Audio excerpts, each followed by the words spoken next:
Hey loving friends in Mercedes-Benz. Before we begin, I actually want to start today's episode by thanking those of you who support this channel on Patreon. For those of you who don't know, there are actually around 170 individuals who help support this ministry financially for as little as $1 a month. The resources given by these patrons help to cover some of the cost of keeping this channel going, continuing to produce Bible-based videos every week right here on YouTube for free. And this is one of the few times a year where I actually want to make a direct ask for you to consider making a small financial investment in the work that God is doing here. I consider this audience of ADITW to be sort of the core of this YouTube community. And if every single one of you in that core gave just $1 a month on Patreon, then not only would we be able to fully fund the work that we do here on YouTube, but we would also begin to extend the ministry that we're doing onto other online platforms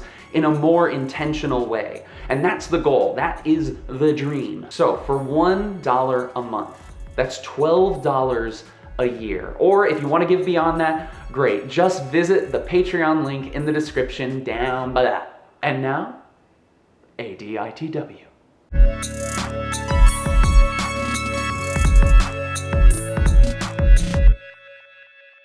Hello friends, my name is John and welcome to ADITW, A Day in the Word, the internet's favorite Bible study. Today we're starting a new book. Today we open to the book of,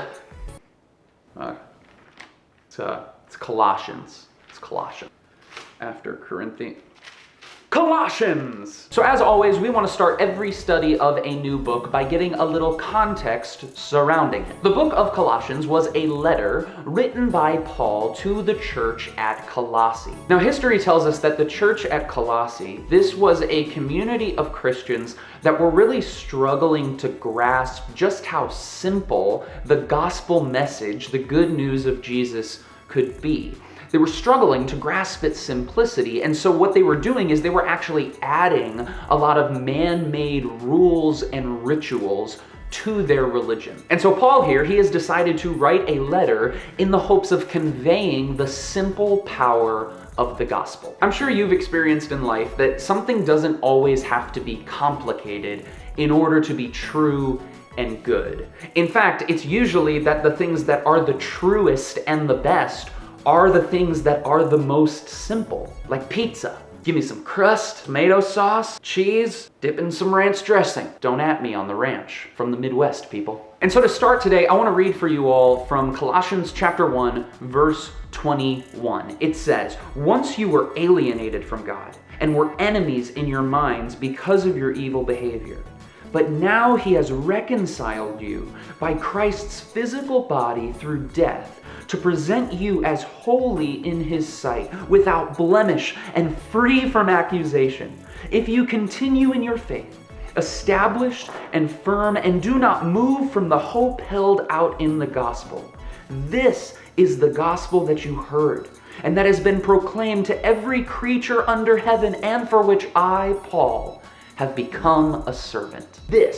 These three little verses, this is the simple, powerful gospel of Jesus.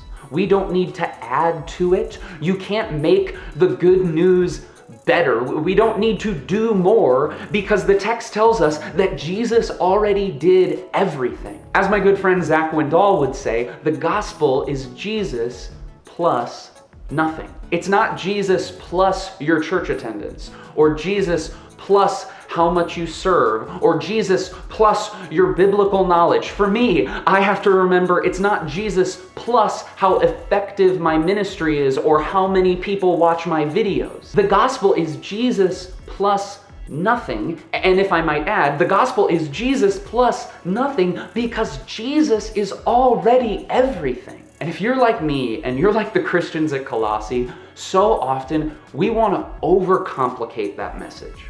We want to add to it. We want to do something in order to achieve that love. But the thing about the Christian faith is this is not a faith that we can achieve. This is a faith that we can only receive. And that is the simple, powerful message of the gospel. Hey friends, thank you for watching this video. I hope it encouraged you. A big shout out yet again to all of our supporters on Patreon, specifically Tyler Woody, who is a producer of this show. Thank you, Tyler.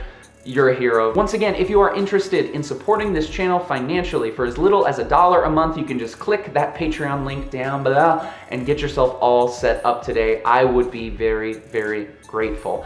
I will see you all next week for another ADITW, Colossians chapter 2. Get ready, we coming. I love you all. Keep being awesome.